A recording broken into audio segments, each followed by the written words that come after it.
આજે વિશ્વ વન દિવસ। આ દિવસે આપણે એક અનોખા વનની વાત કરીશું। આ વન સંરક્ષણના પ્રયાસમાં પ્રકૃતિની જાળવણીના તત્વ ઉપરાંત રોજગાર સર્જનના અવસર જોડાયેલા છે।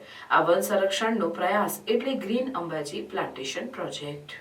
યાત્રાધામ અંબાજીને હરિયાળું બનાવવા અમલમાં મુકાયો છે green Ambaji plantation project.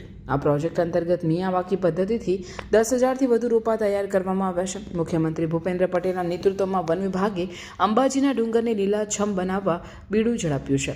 One વિભાગના અભિયાનને पर्यावरण संरक्षण के साथ ही स्थानिक स्तर रोजगार अवसर पण सर्जा है। फलाऊ झाड़ है, फलाऊ झाड़ बाज़ार में बेच के हम कमा सकते हैं और रोड पे ही हम वो केसुड़ा है, कोई टिम्बरू है, ऐसे हम बेच के हमारा गुजरान चलता है। और पहले ऐसे बंजर ज़मीन थी, अभी फ़ायदा ही फ़ायदा और इससे हम बच्चे को पढ़ा सकते हैं और अच्छा सा काम कर सकते हैं। सरकारी પેલા ચેકડેમ બનાવ્યા છે, એમાંથી પાણી ભરાયું।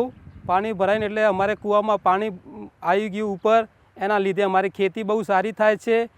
પછી 2 નંબરમાં પછી જંગલ ખાતાવાળે રોપા વાયા, એમાં પછી અમને બહુ પણ ફાયદો થયો છે।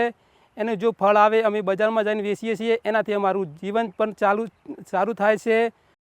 અંબાજી ખાતે તૈયાર થઈ રહેલા આ વન કવચમાં સ્થાનિક નાગરિકોની ભાગીદારી સુનિશ્ચિત કરવામાં આવી છે। વન વિભાગની આ પહેલમાં સારા પરિણામો પણ પ્રાપ્ત થઈ રહ્યા છે।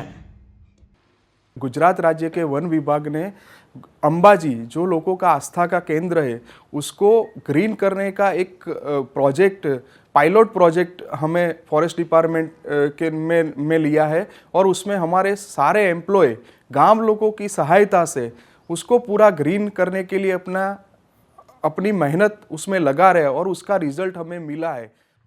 गुजरात में पर्यावरण संरक्षण मात्र एक अभियान न बनी रहता रोजगार सर्जनનું સાધન પણ બન્યું છે। ગુજરાત સરકારના વન વિભાગનો આ પ્રયાસ લાંબા ગાળે ટકાઉ વિકાસનો આધાર બની રહેશે।